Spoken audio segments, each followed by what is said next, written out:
Hello everybody and welcome back to Let's Play Super Robot Wars Z2.1 Hakai-Hen. In the last part, we finished off Chapter 8 of the Japan route, and have thus finished the Japan route in general. And so, now in this part, we're going to be beginning Stage 5 of the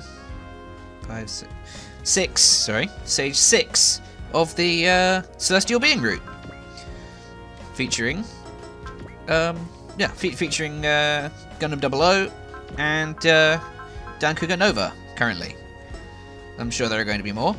I've spent money on my units. EXE has gotten some more of its important stats.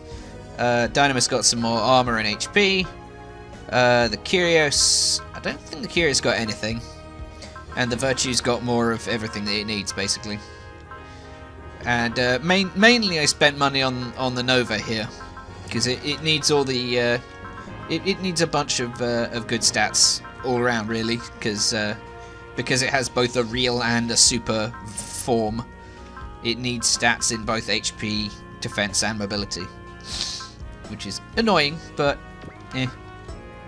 Hey, and let's see, I don't think we got anything in the last chapter, but it's been a long time since I actually recorded that chapter, so anyway, we're going to be beginning, as I said, Stage 6 of the Celestial Being route right now, so let's get going. Oh, sorry for missing last week's worth of videos, by the way. I decided to take a week off because I was having issues keeping up with stuff that was going on at the time. But I'm back now, and hopefully it won't happen again, or if it does, then it hopefully won't be too soon. So, let's go. So, in Dragon's Hive,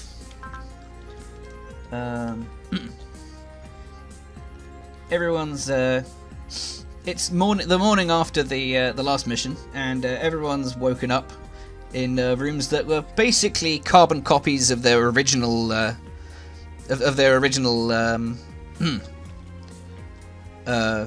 original rooms before they were basically captured, kidnapped, and forced to pilot giant robots, which a lot of them find pretty creepy, understandably. But despite that and everything else that's gone on, they've all accepted the contract that was offered to them. For Sakuya, Sakuya was homeless and jobless, so it's a better situation. Aoi doesn't want to have her memory wiped, so she's basically being coerced. Johnny wants some variety in his life, and this is certainly something that can get him variety. And Kurara wants to find out about the Dragon Hive's personnel's secrets, because she's a very curious person, and so she's willing to work with them to find out more stuff about them, basically. Okay. And they have a condition upon which they want to work, which is they want privacy. They want to be able to be left alone in their own rooms and their own spaces. So which obviously is going to cause some issues with regards to working together on a super robot pilot team, not to mention working with Celestial Being. So, but probably unexpected. So, we've got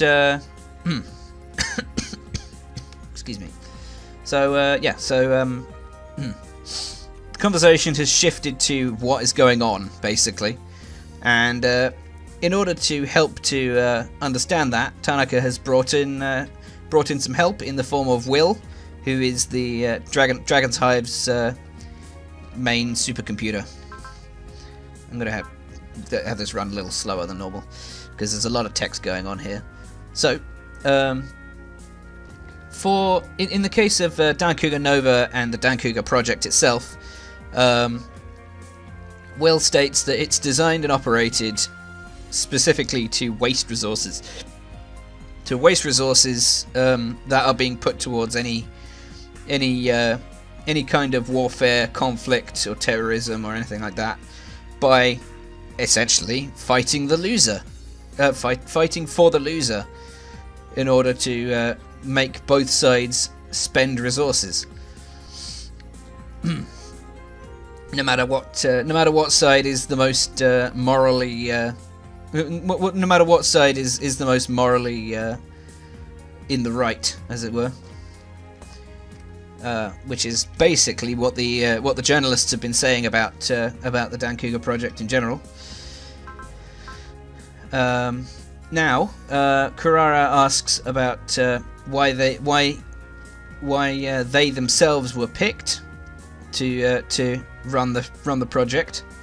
And apparently Tanaka has given them tests at some point, and they've been tested, and they were the best fit, apparently,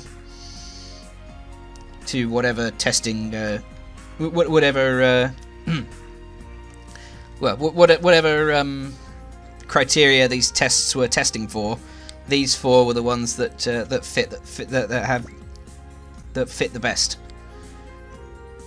And then they ask why are they working with Celestial Being? Mainly because of Celestial Being's philosophy being mainly because of Celestial Being's philosophy basically running completely counter to the Dankuga's modus operandi. But apparently, according to Will's calculations, if you look at the situation in which Celestial Being if you look at the overall situation, Celestial Being is a smaller force fighting against the entire world, and so Dragon's Hive has decided to step in and support the weaker party, in this case Celestial Being. But yeah, I think it's quite they're reaching on that, but hey. Anyway, the Celestial Being team are actually docked inside Dragon's Hive right now, so the Dankuga team have decided to head over and talk to them, say hello and all. Although they can't promise to be particularly friendly about it. There we are, that was nicely timed, actually. So, in the hangar of Dragon's Hive, Ian Vashti here is working on the Gundam's maintenance, because he's the only one he trusts near the Gundam's GN drives.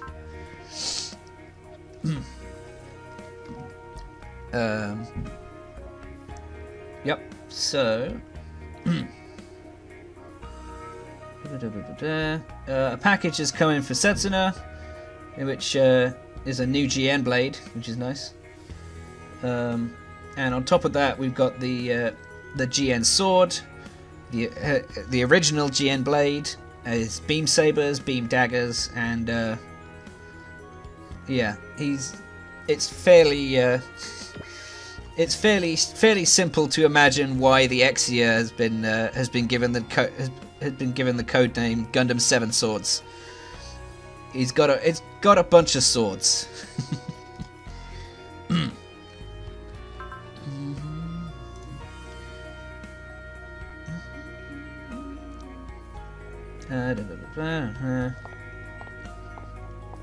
Setsuna wanders off because yeah, Setsuna stalks off because he's well, I don't know, because he's Setsuna and he's weird like that. I think it's because he was making jokes about his Gundam, which obviously Setsuna is completely obsessed about. Completely obsessed with all things Gundam. Ooh, sorry about that, just knocked the mic there.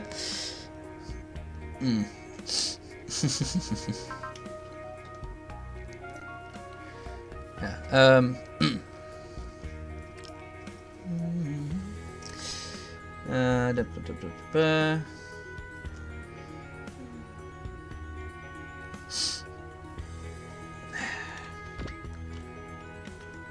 Come on, hurry up.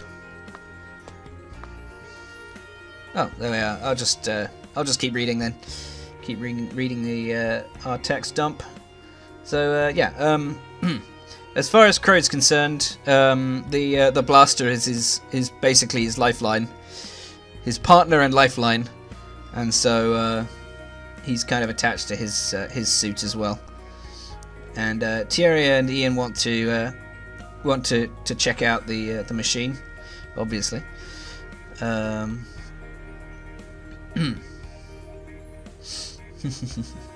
And Crow gets a part-time job with Celestial Being for repairs. To be paid a bit, because he needs some way in this route to get his debt paid. Excuse me. Okay, and excuse me. Yeah, so the Dankuga team here have come over, and this is the first time that they ended up talking to one another. Face to face, as it were.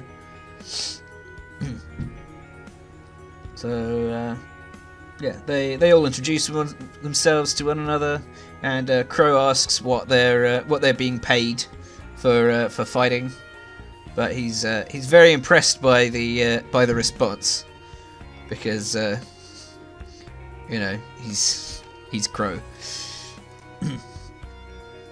And yeah, the Dankuga team head off to leave, but the Gundam Meisters stop them, and they ask if they shouldn't be angrier about Celestial Being's moves. But yeah, the teams themselves don't really care about that.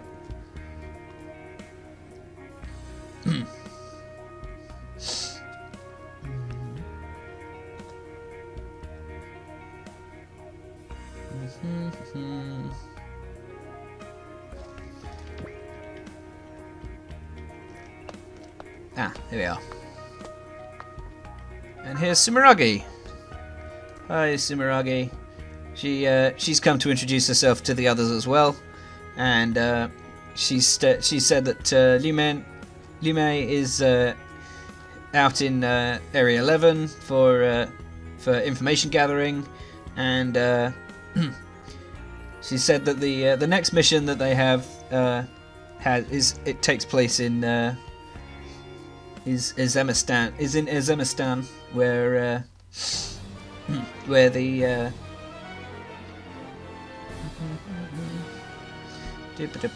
come on. Yeah, just skip past this bit. Hang on one sec. I need to get past the text. Stop happening. There we are.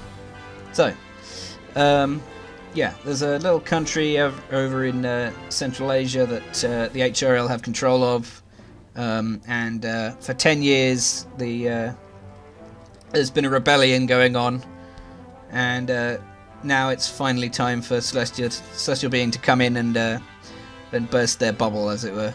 So, with that, we begin Chapter 6, a faraway peace. Towards a faraway peace. Sorry, there we are. So, obviously, we're here in the middle of a battle between the HRL soldiers and rebels. So, once the here we are. Here's Celestial Being plus Team D, as it's called. Yeah,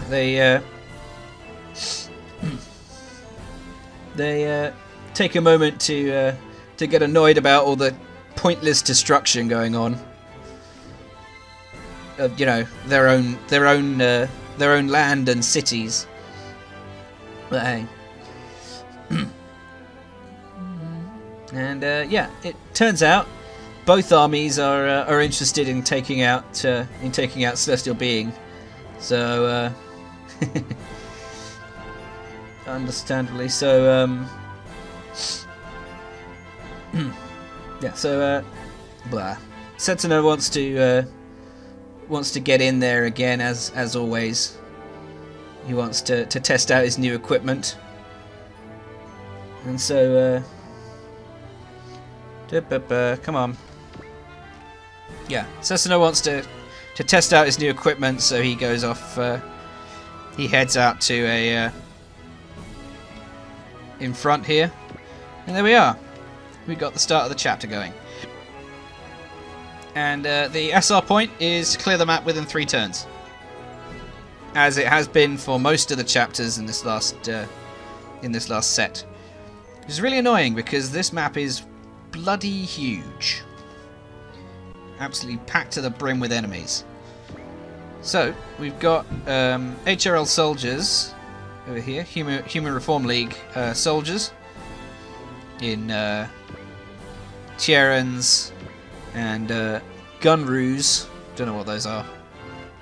They're different. And Rebellion soldiers in Axios and Genosodrons. Yeah, this is going to be interesting, but probably annoying as well.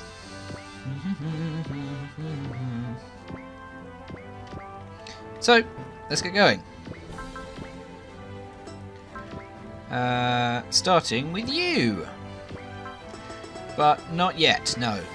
We'll use Crow last because he has a tune really cheap.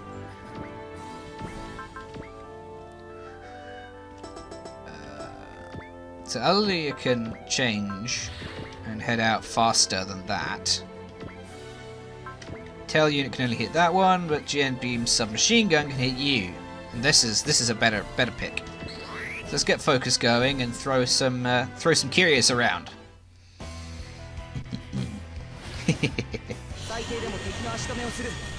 Go! Go, Alleluia! Go, go, go!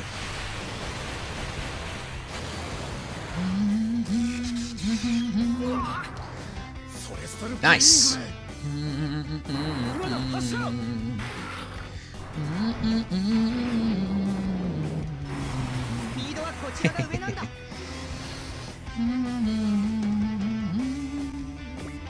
Oh yeah, I need to check out Setsuna's new equipment, don't I? So Setsuna now has the 7-sword combo, which is an even more expensive, but far more powerful and better ranged version of the well, it's his finisher for a while, and it's pretty powerful, but also very expensive in terms of energy, much like a lot of his attacks.